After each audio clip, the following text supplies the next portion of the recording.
So, good morning, everyone, and thank you for joining today's session. I'm Sean Gibb, I'm the Events and Marketing Manager here at Pro Manchester, and I'm delighted to welcome you to Innovation Funding, Top Tips and Myth Busting with ABGI-UK, hosted by Russell McGrath, Client Services at ABGI. Following today's session, I'll send out a post-event email, which will contain any post-event collateral, links to where you can find out about other Pro Manchester events, and our feedback form. If you could take, it is literally like 3 questions. If you could just take a minute to fill it in, it really does help ourselves and ABGI, and it helps us to come up with new ideas for future content as well. So it would be really appreciated if you could do that. Just a couple of points of housekeeping. Please be aware that this session is being recorded.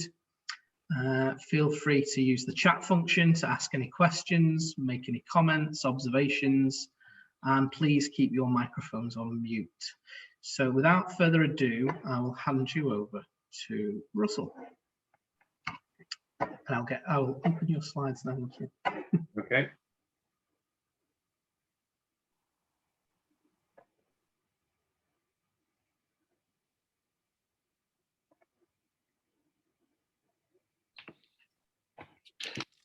Good morning, everybody. So, as Sean says, thank you, Sean. It's Russell McGrath from ABGI UK. So, what we're going to do today is talk through particularly R&D tax relief and innovation funding in general. And rather than, I think most people know about this scheme now, know it exists. So, rather than kind of go through the mechanics of how the scheme works, but it might be useful to give some tips and hints on particular aspects. So that's what we're looking to do. So before that, I will kind of just give a brief summary of the scheme and who we are. And before I do that, I'm just going to plug in my laptop actually before it crashes. Hold on a second. Okay. So next slide, please, Sean. So innovation top tips and myth busting, and that's what we're looking to do today. So next slide, please, Sean. So who are ABGI? Well, so ABGI UK, which is who we work with, are a subsidiary of ABGI Group, which ultimately is a French-owned business, and it's listed on the French market. So we're a subsidiary of a listed business. And there is ABGI UK, ABGI France, ABGI Canada, USA, etc. And in all those localities, we help our client businesses to access innovation funding in many forms. In the different economies, there's different types of grants, different tax incentives, etc. So in the local economies, we apply that expertise. Okay, next slide, please, Sean. And so globally, we have 28 countries, mainly in the Western economies, as you can see there, 200 specialists, and we assist businesses to get roughly £1.6 billion of incentives or tax or grants of one form or another. In the UK, we've got 5 offices, and we're rapidly growing. We're up to 70 staff now, and we recover about £32 million per annum in tax and grant incentives. That in R&D terms, R&D tax relief, that's we do about 700 claims per annum. And anybody quick at maths will recognise that that's about £50,000 on average per claim. Next slide, please, Sean. So just a very headline description of what R&D tax relief is. So if you're spending money on that which HMRC recognise as R&D, if you're a small business, the scheme exists to reward and encourage innovation so that the UK economy is competitive worldwide. So for a small business under 500 employees, which is not really that small, but an SME in this scheme, you can receive 25% of that which you spend as a reduction in your tax bill. If you're not paying tax, if you're not a profitable business at this moment in time, you can either carry that forward into the future, or you can receive a cash back for a loss-making business, and that would be up to 33% of that which you spent. And I won't go through the maths of how that works. That's how it works. If you're a larger company, over 500 employees, then you receive roughly 10% net of that which you spend.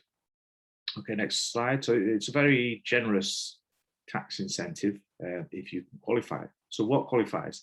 The headline statement is that you have the activity which qualifies as research and development has to be seeking to advance the science or the technology.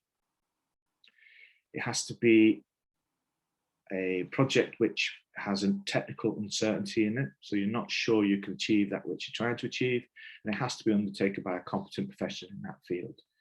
Once we identify, or you identify and document that, the costs you can apply are staff. It's mainly people, staff, subcontractors, externally provided workers.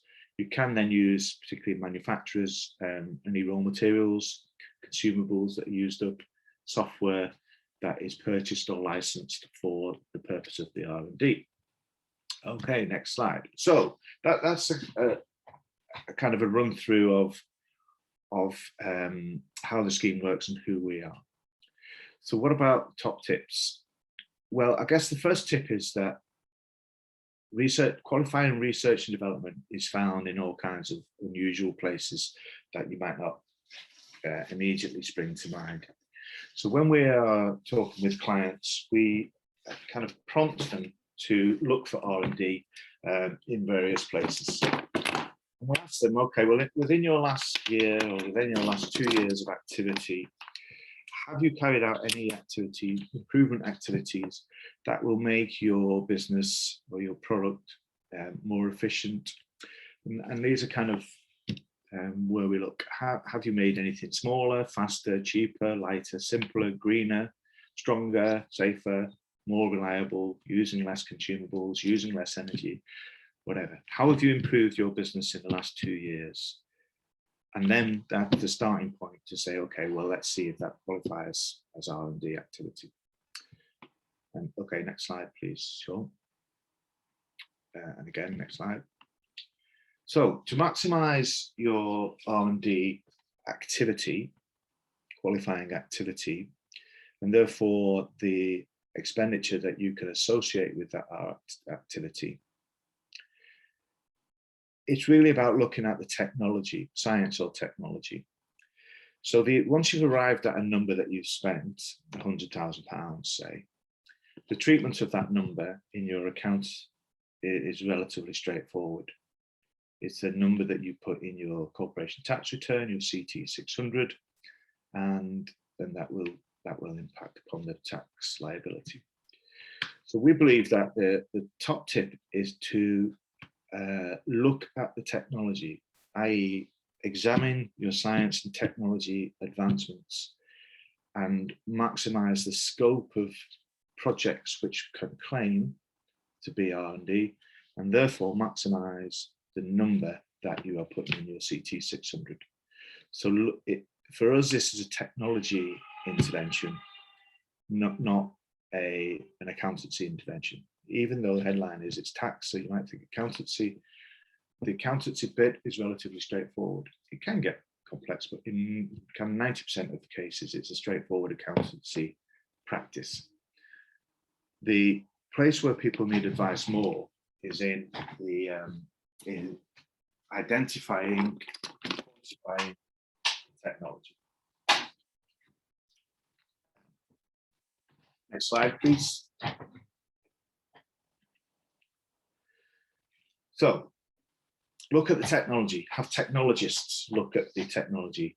The people writing the technical reports and the people doing this scoping out of the projects should be people that are understanding the technology within the claiming business. You need to talk to the engineers, the software developers, the scientists who have done the activity to capture everything that they have done that will qualify as having an uncertainty about it.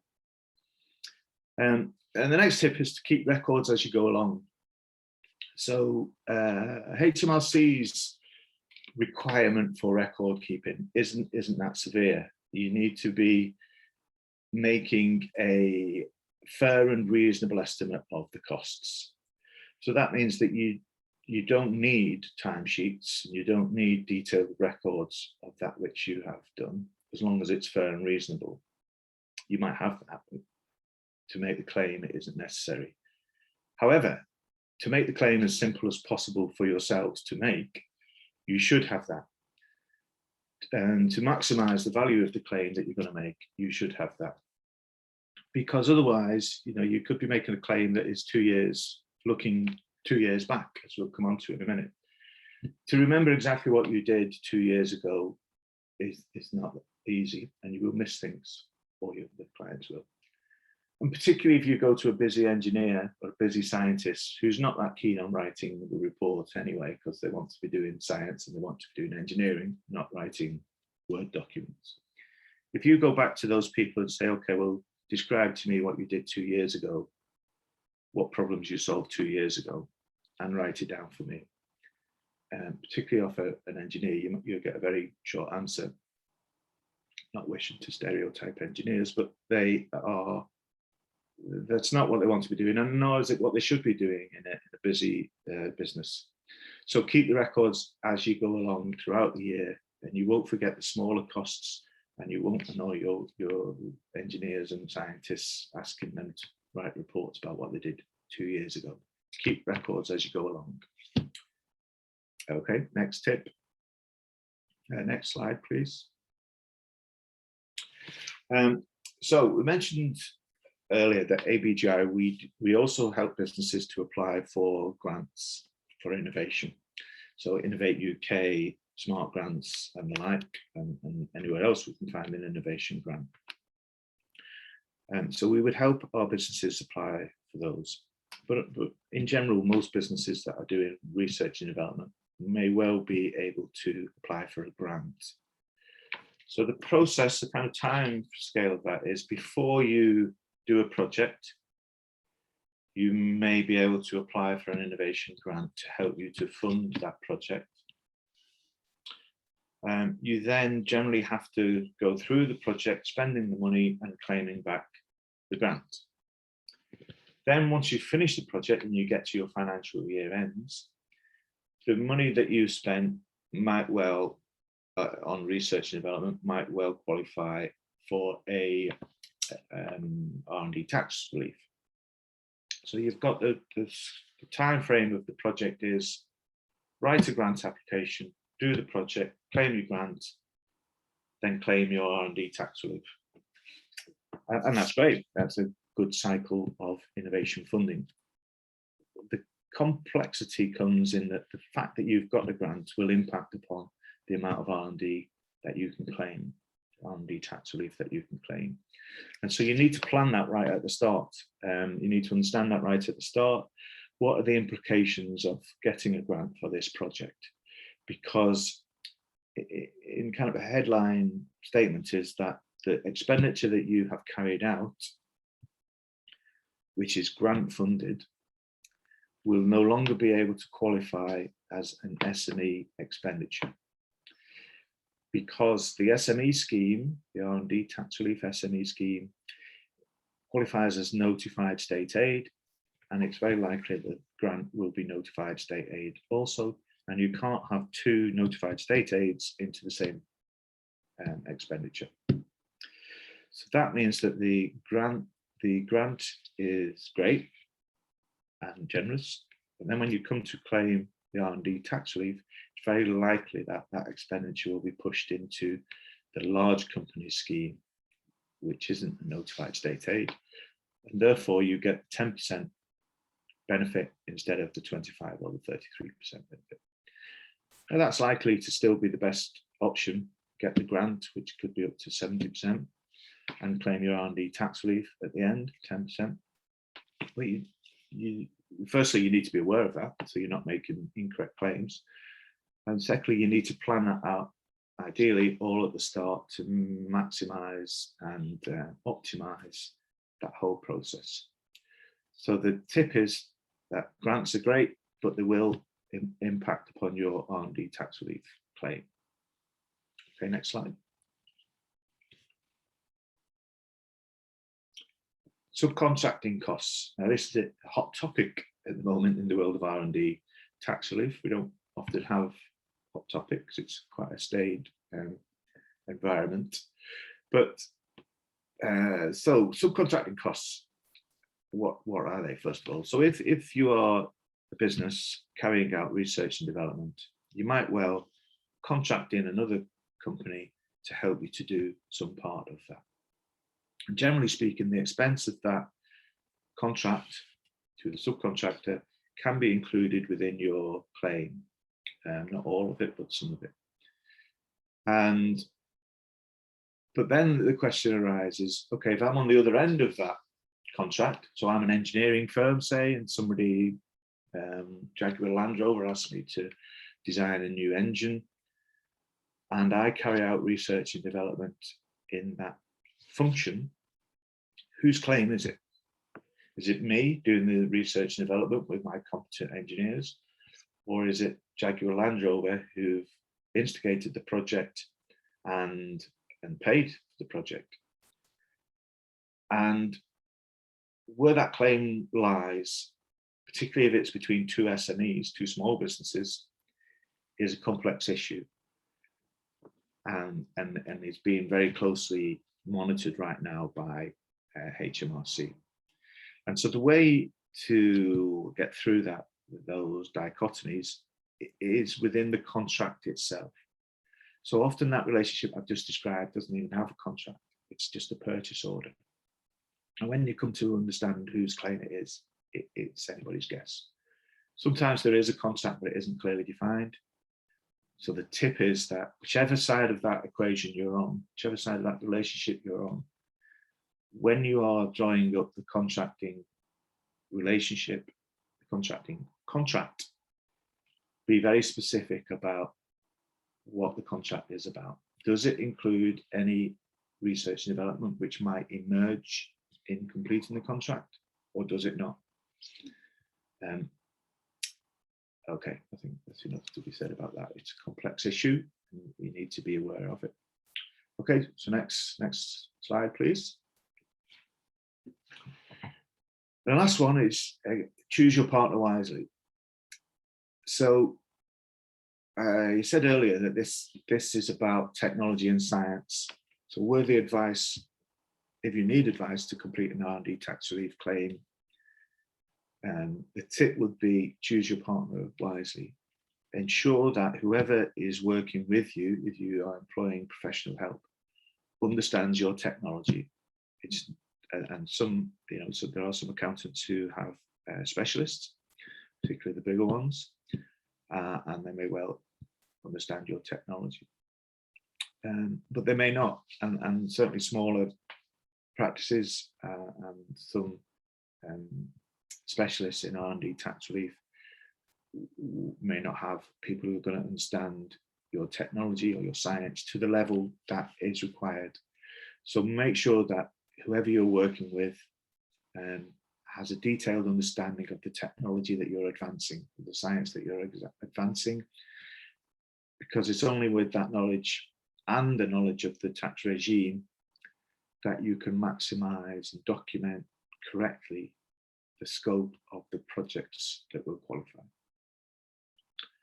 Okay, I think that's the last of the tips. So there's some myths as well that we'd like to talk about. Okay, next slide.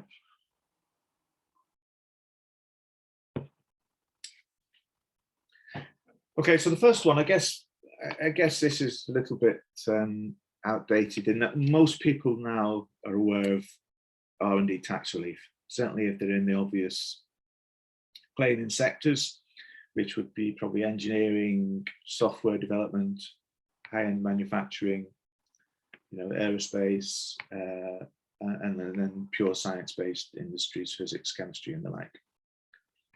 We've rarely come across a business now that isn't claiming, or that doesn't know what it's about and has looked into it before. But sometimes they're not aware that they can go back 2 financial years. So they will only claim for the current financial year. So the mechanism for making the claim is within your within the client's CT 600, the corporation tax return. There's a line in there that says how much have you claimed for, how much have you spent on research and development. And the mechanism, the accounting mechanism, is you put a number in there and you have to be able to support it. So the CT 600 is the logistics of making the claim. That's where the claim goes. In reality, it isn't really a claim. It's just getting your corporation tax return form correct by putting the correct number in that box. You can resubmit a CT 600 anytime within 2 years of your financial year end. So that means that you can, if your year end is March 21, you could redo that CT 600 anytime until March 23. So if we look at right now, I could do a claim from a company that had a year end March 21, and I could also do a claim for that company for the year end March 20, but I could not do a claim for the year end March 19 because it's timed out. So that's why we say you can go back 2 financial years. Okay, next slide, please. Okay, so when we talk to businesses about what activity they've carried out, they will usually start with new product development. Okay, we came up with this great idea to have a new product and we did X, Y, and Z. Or, well, a client asked us to do this and it turned out that it was difficult to do, and but eventually we solved the problem, and this is what we did to solve the problem, and there we go. But what they forget is the projects that weren't successful.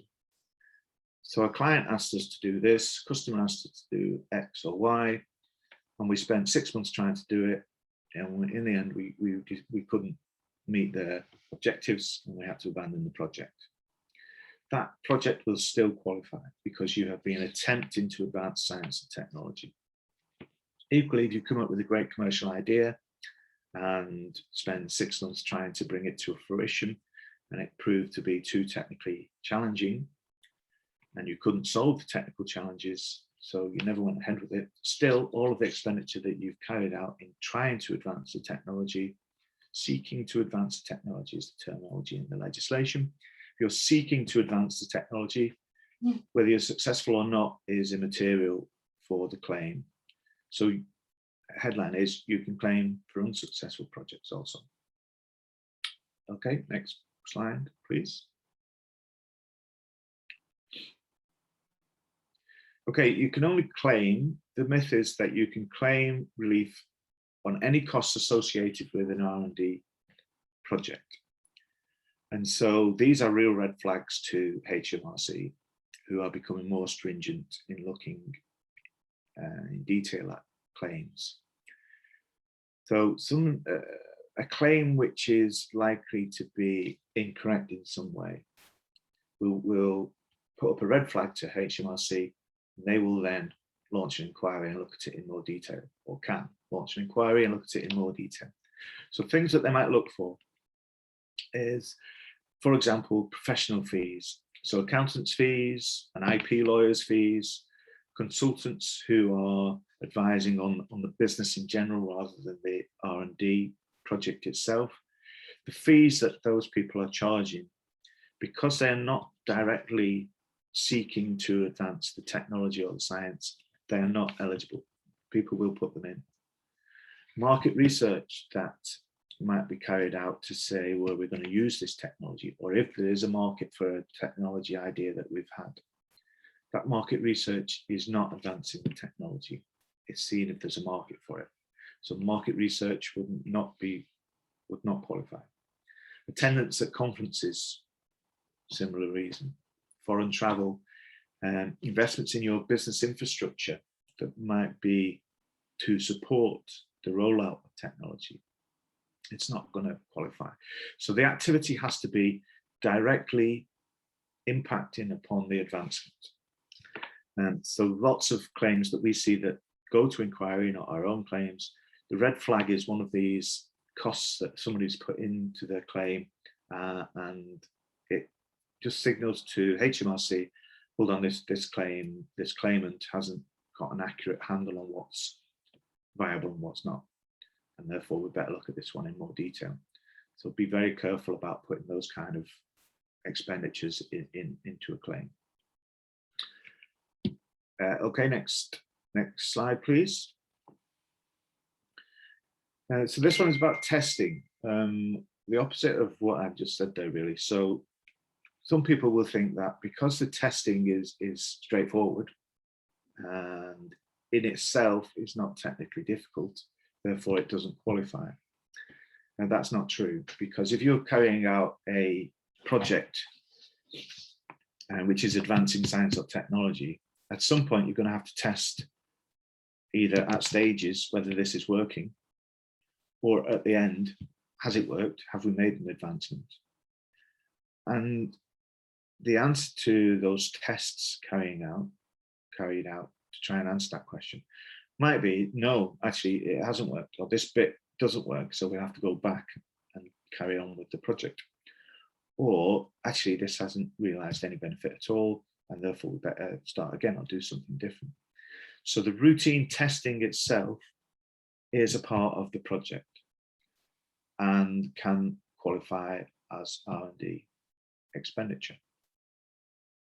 And so that's a myth often that, well, the testing of this wasn't difficult, it's what we do all the time, therefore it's not qualifying.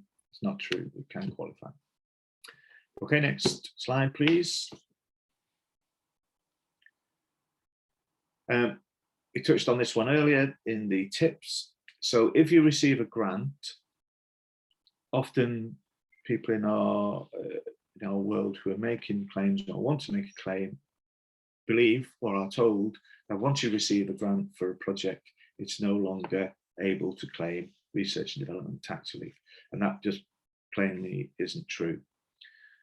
You can make a claim, but you have to claim through the RDEC, through the large company scheme, rather than the SME scheme. So you will impact upon your claim, but you don't kill it off completely. You'll get the 9.7, 10% that we talked about earlier. And things like externally provided workers, so the knowledge transfer partnership look like grants and they're not grants. So you just need to be very careful about headline thinking, okay, well, I've got a grant, so I can't claim R&D tax relief. You can. It complicates things a bit more, but you can make those claims. Okay, next slide, please.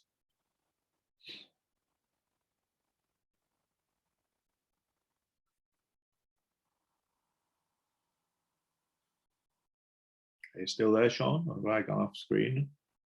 Next slide. Yeah, sorry, this was the next one. Have you covered this? Yeah, done that one. Okay, again, subcontracting. This is a very complex area, and it has gotten more complex following a recent inquiry that came to an end. A company called HADE Engineering, if you're inclined to look it up, HADEE. HMRC launched an inquiry into this claim, and it went on for 10 years. So when we say you need to avoid a claim, an inquiry, that's why, because this one went on for 10 years. And it just kind of swamps the business if you get into that. So subcontracting was one of the things that HADE did incorrectly, according to HMRC. So the regulations, the legislation around subcontracting is that if you subcontract part of your R&D project out, you can't claim 100% of that cost as your cost. You have to discount it to 65% of the cost of the use of somebody else's time.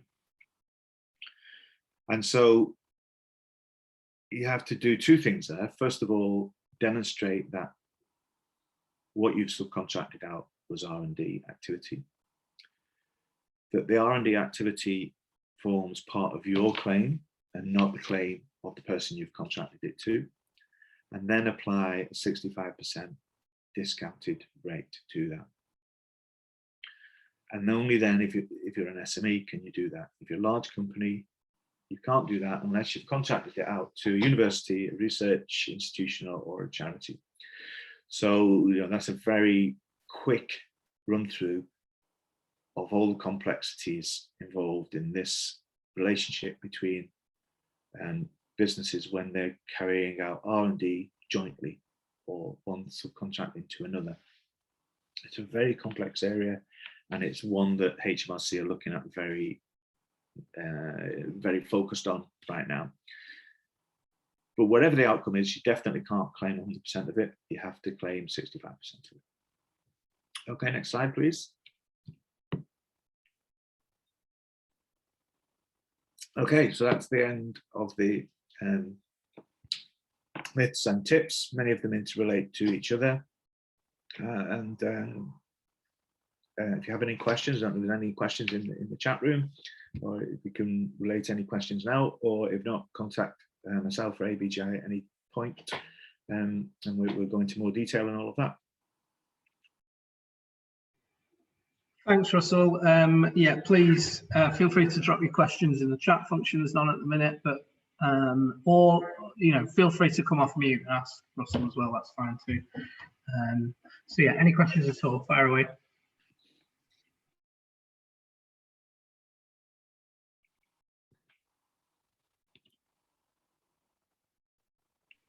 Don't make me pick on people.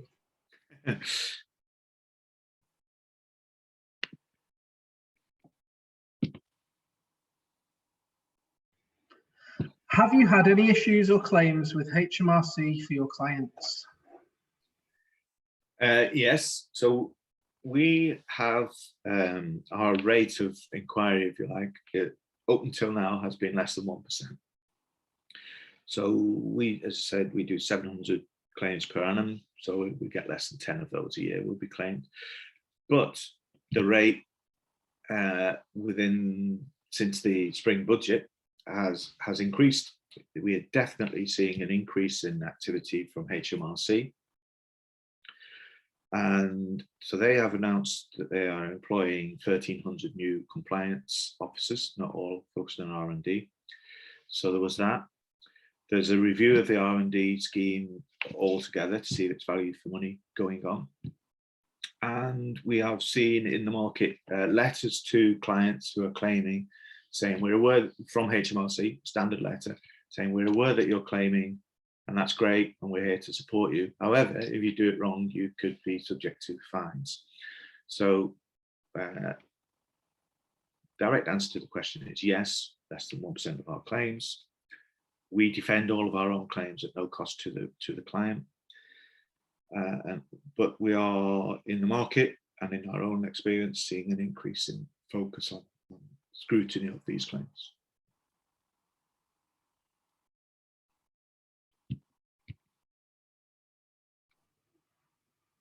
Thanks, Russell. Okay. Anything from anyone else? Again, you can either use the chat function or you can just come off mute.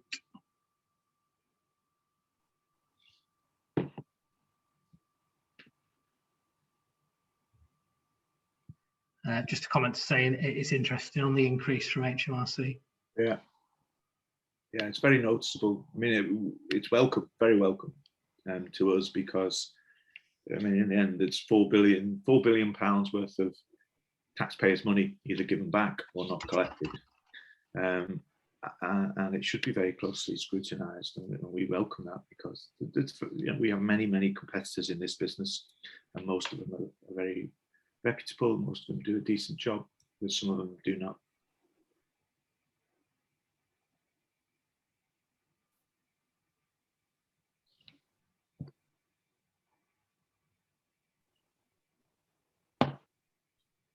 Any more for any more? I'm here all day. Well, I'm not actually. I'm here about another 20 minutes. Well, if you have any questions that you'd like to take offline, then I'll include Russell's contact details when I send out my post-event email. So all that's left to be said is thank you so much to Russell for his time and effort in today's presentation, and to ABGI-UK, and thank you to all of you as well for attending. So thanks everyone, and I will see you next time. Yep, thank you. You're very welcome. Bye, everyone. Speak soon. Bye-bye. Cheers, Sean.